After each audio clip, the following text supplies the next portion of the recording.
Salut les cinéphages et bienvenue dans Arrête ton cinéma, l'émission qui vous décortique tous les petits secrets du 7e art. Et pour démarrer, on vous bichonne avec la toute nouvelle production Disney Pixar, Les Indestructibles.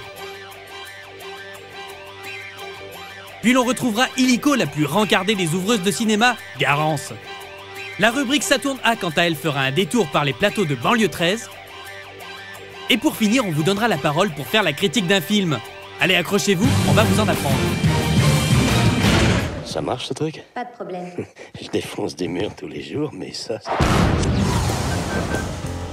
C'est-y pas super tout ça. Les fêtes de Noël approchent et comme à l'accoutumée, les studios Disney Pixar nous livrent leur nouveau cru qui cette année encore est un pur millésime. Après Le Monde de Nemo, c'est au tour de la famille des Indestructibles de faire exploser le box-office. Je crois que c'est le tout premier film d'animation où nous avons mis la barre si haut en matière d'action. À ce titre, il se rapproche vraiment des films d'aventure en prise de vue réelle.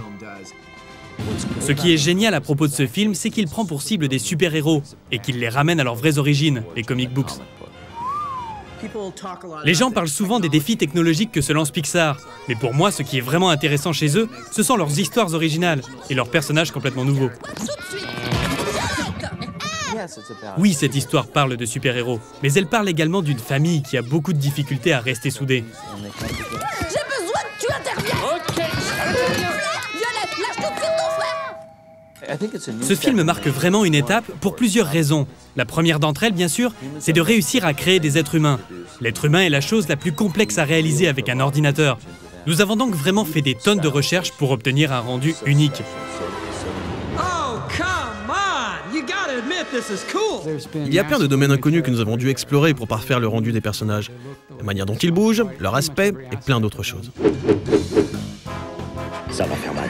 Nous avons approfondi notre approche du corps humain. Nous avons élaboré un squelette différent par personnage, avec tous les muscles qui se rattachent à lui. Et par-dessus, nous avons encore ajouté une couche de graisse et de peau. La plupart du temps en animation, le talent d'un dessinateur ne vient pas uniquement de ses capacités artistiques, mais plutôt de ses facultés d'observation. Dessiner une simple commissure de lèvres peut rendre le personnage plus réel.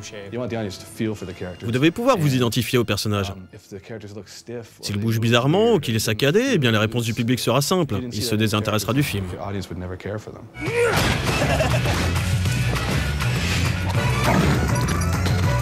Grâce à l'ordinateur, nous avons créé des images d'une incroyable vérité. Vous avez certes l'impression de voir un film d'animation, mais parfois vous croyez voir des prises de vue réelles. Bien que nous ayons tenu à faire avant tout un film à l'aspect cartoon, il arrive qu'on ne sache pas très bien si l'image est vraie ou non. Prise de vue réelle ou non, une chose est sûre, la qualité des scènes d'action atteint une perfection quasi inégalée. Ce film pousse l'action au plus haut niveau. C'est vraiment la chose la plus novatrice concernant les Indestructibles. Attachez bien vos ceintures, mesdames et messieurs. On n'y va pas par quatre chemins et on fonce dans le tas. Pas besoin de réfléchir, Les Indestructibles est à voir, à revoir et même à re-revoir. Encore une fois, Disney Pixar pousse la barre encore plus haut et laisse loin derrière ses petits concurrents. Bah ouais, n'est pas indestructible qui veut.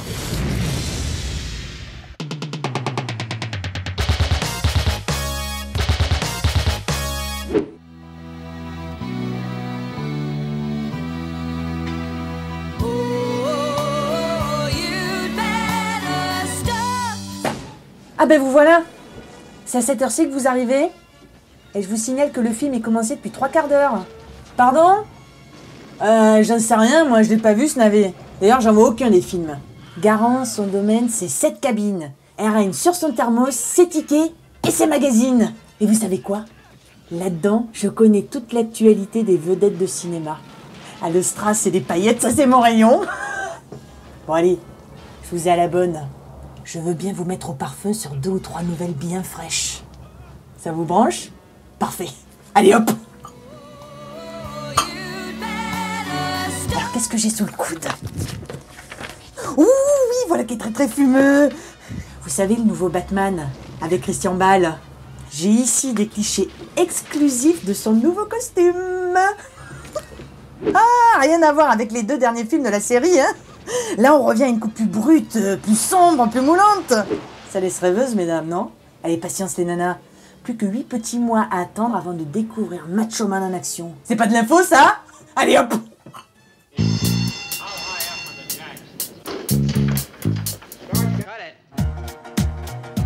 Toujours sur les bons coups pour vous tenir au courant des tournages en cours, Arrête ton cinéma n'a pas hésité à s'adresser directement à Monsieur Luc Besson pour savoir de quoi retourne sa prochaine production Banlieue 13. Un petit peu mou.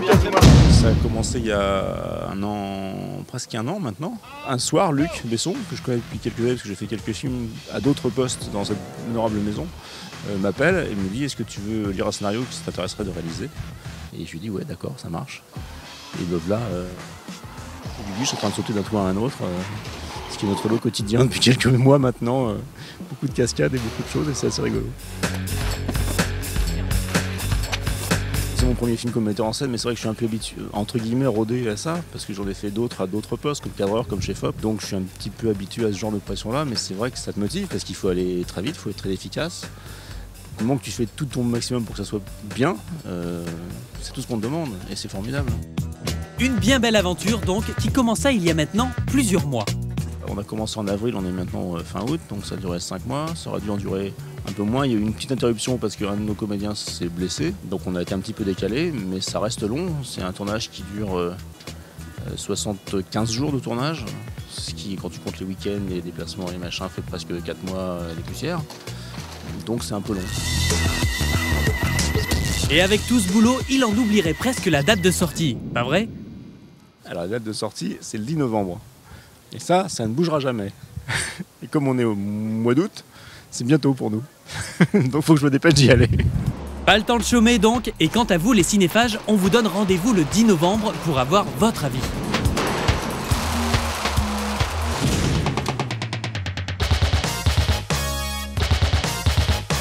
Hé, encore une use à chaud? Ludivine Sagnier est enceinte?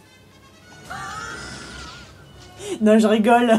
Remarquez, on est contemporaine, hein, mais on s'en fout un peu. Non, la vraie news, c'est un 4e volet, bientôt en tournage, sur la vie du docteur Hannibal Lecter. Vous savez, le cannibale. Après Le Silence des agneaux, Hannibal et Dragon Rouge, on verra sous peu Behind the Mask, qui prendra pour thème la jeunesse du psychopathe en Lituanie. C'est pas de l'info, ça? Allez hop!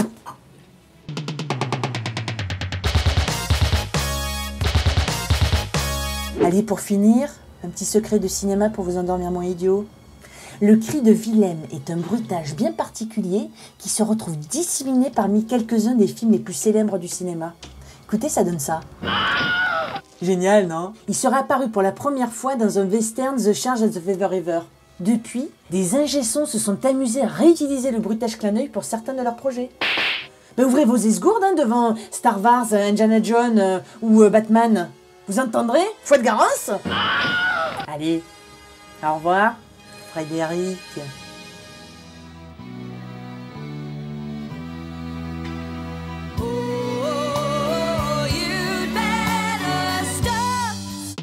Voici venu le temps du jeu Garance Info. Si vous avez tendu l'oreille, vous avez peut-être reconnu quel film était projeté derrière Garance. Si c'est le cas, envoyez vite vos réponses.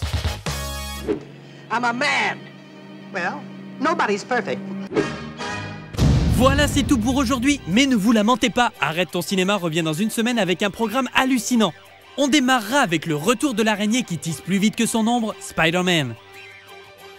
Puis l'on retrouvera illico le plus maboule des professeurs de Cinoche, Monsieur Kinema. La rubrique Plein Feu quant à elle braquera ses projecteurs sur le métier de cascadeur. Et pour finir en beauté, vous retrouverez un duel au sommet entre Hellboy et l'homme araignée dans la rubrique Collector. C'est pas beau ça? Ciao les cinéphages!